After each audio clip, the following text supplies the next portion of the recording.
Hello guys, Review Bros back with another one. Today we're going to be looking at Guardian Elite pre-workout. It looks quite interesting. The look of the label's definitely a little bit different to what we normally see, but we'll be covering all of the usuals, the taste, the price, the label and the effects. Is it going to be the next one you pick up? And if you're new here, please do hit the subscribe button, tick the bell icon, give the video a like and let us know your thoughts on this product and anything else you want to see us review.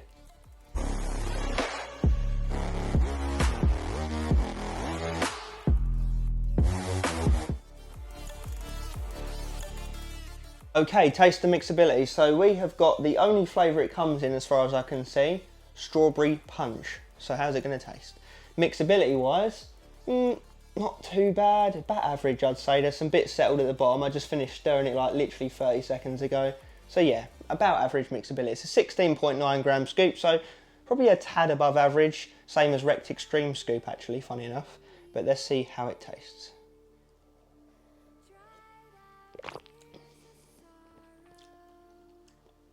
That's not bad actually, yeah. It's down the fruit punch kind of line. Battenbergy tasting. Yeah, no nastiness to it, no horrible aftertaste, no chemical-y taste. Yeah, just a nice, sweet, fruity, strawberry flavour. So, yeah, I can't really complain too much about that, to be fair. As these flavours go, I would give it an 8 out of 10. Like, you won't struggle. It's definitely towards the end of like almost enjoyable. So yeah, solid 8 out of 10.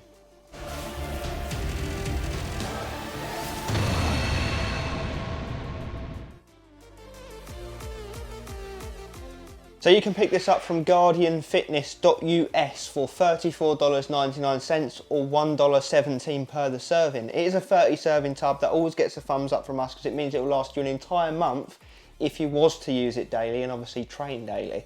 But nonetheless, if you translate it over into pounds and put it onto our consistent price scale, it comes in at a very nice 8 out of 10. So it's priced way better than your typical average pre-workout on the market. So we'll have to see what sort of pre-workout are you going to get for that money when it concerns the label and the effects.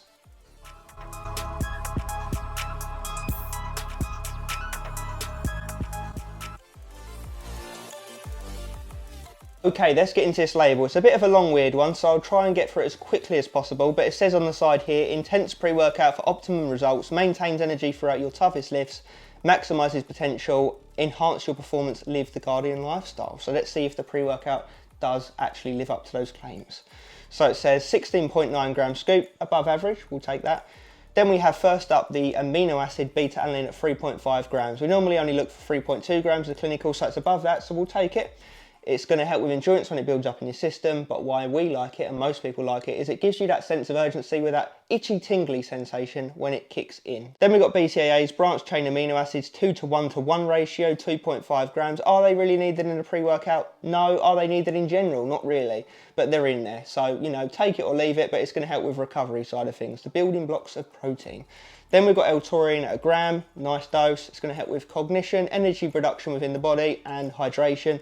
Then we've got L-tyrosine, another amino acid at a gram. It's going to help with the focus and cognition side of things. Then we have creatine monohydrate, 500 milligrams. You might be thinking, crappy dose, but we also have another 3 creatine sources paired with it in the form of creatine AKG, creatine ethyl ester, and decreatine malate. How weird, eh? I would have preferred to have just seen one source of creatine at a clinical dose like creatine monohydrate at 5 grams, but hey ho, they're giving it to us across 4 different sources, and we'd like to imagine that across all of those you're getting some kind of clinical dose. But creatine's creatine, it's going to help with power, performance and a bit of pumps as well, so yeah, we'll see. Then we've got L-glutamine, another amino acid, 500 milligrams. Not going to do much at that dose, but that's normally used for digestion. Then we've got maltodextrin, which is a carb source, and 500 milligrams, probably not going to do all too much at all, but it's a quickly uptaken carb source that's going to be used for instant energy by the body. Then we've got caffeine anhydrous, 300 milligrams, 3 cups of coffee worth of energy there. It's going to wake you up and get you moving. Then we have a bunch of ingredients that I'm going to pair together because they all do sort of similar things, and if I was to delve into the studies on each one and what they do, we'd be here for like 20 minutes. So let's keep on the ball with it. So we've got L-histidine hydrochloride, we've got tribulus, we've got coenzyme Q10, we've got N-acetylcysteine and nettle root powder. And all of those are just general health type ingredients. This is where it moves away from being a pre-workout and more to being just like a an overall health supplement. They're going to help with potential for test boosting, anti-fatigue, brain health, heart health, anti-inflammation. The list goes on, honestly. There's so many health benefits on each of those individual ones. But again, they're all kind of at low dosages, and a lot of the things in this pre-workout are things that you'll have to take every day to really see benefit from it. So I know it's cheap and I know it's 30 servings, so you could do that in theory, but that's why these things are normally put in a separate supplement from pre-workout, but we'll see. Let's move back up to beetroot extract, 65 milligrams, another low dose, but that's going to help with a bit of blood flow, heart health, anti-inflammation type properties and more. Then we have guarana extract, 50 milligrams, it's going to yield a bit of caffeine for a bit more stimulation and energy. Then we move down to theobromine, 50 milligrams, that's the chemical in chocolate dogs cannot digest. It's going to help a bit more with stimulation and energy pairing with the guarana and the caffeine. And it's going to help with some mood boosting properties as well. Then we've got bioperine to wrap off, 5 milligrams, going to help get all of this through as quickly and efficiently as possible with the digestion side of things. So definitely a strange label. Let's see how it comes together in real world training.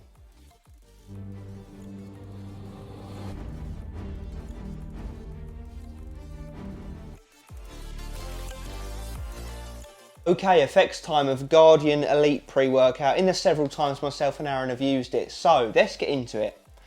Beta-alanine is normally the first thing you feel, and it kicks in reasonably strong. Not mega, not weak, probably like a 6 or 7 out of 10 on the tingle scale, so you definitely feel it. It gives you that sense of urgency to want to get moving.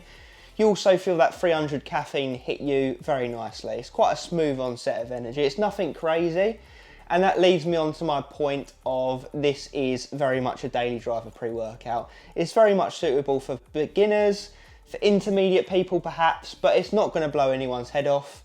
It's quite a non-exciting pre-workout if I'm to cut straight to the chase.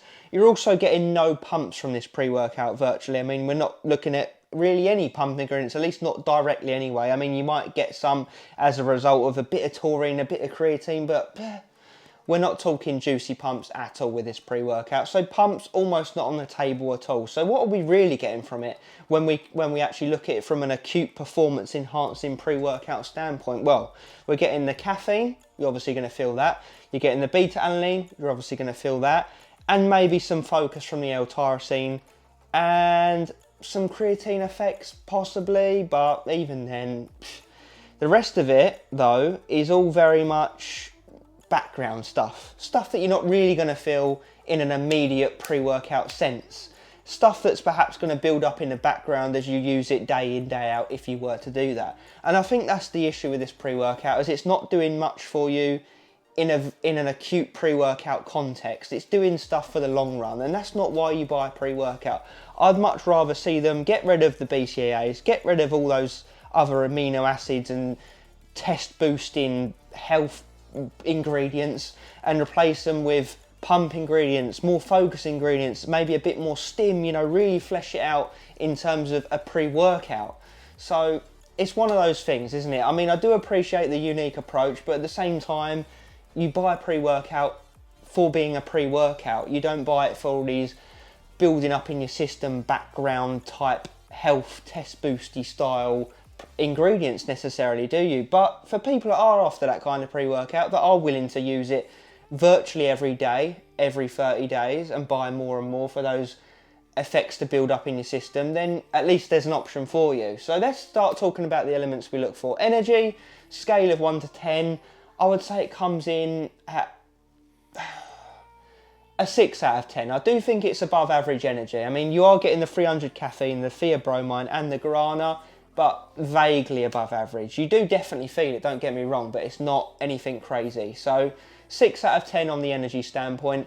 Pumps, I'd give honestly like a 1 or a 2 out of 10, simply because, like I mentioned, all you're really getting for the pumps, indirectly perhaps, is the L-taurine and creatine and maybe a couple other bits, but nothing crazy. And the focus, again, all you're really getting is the L-tyrosine and whatever focus you're going to yield from that caffeine and theobromine and the rest of it.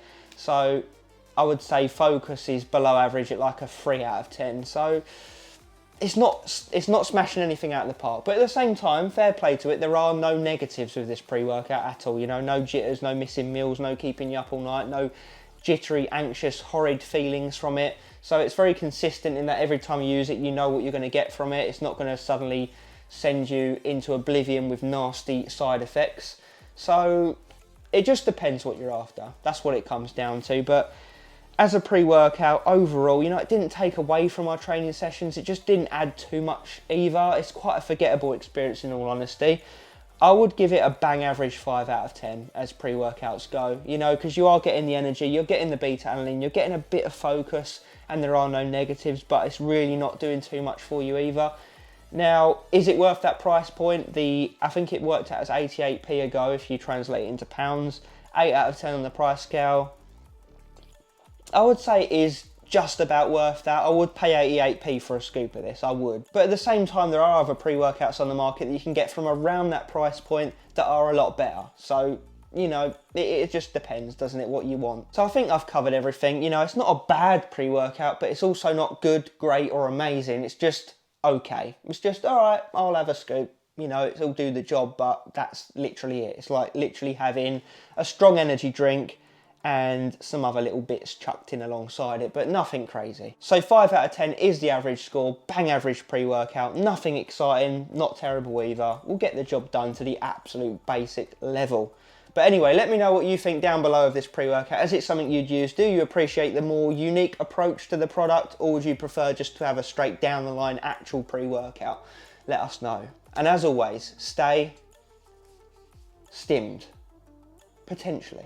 A little bit.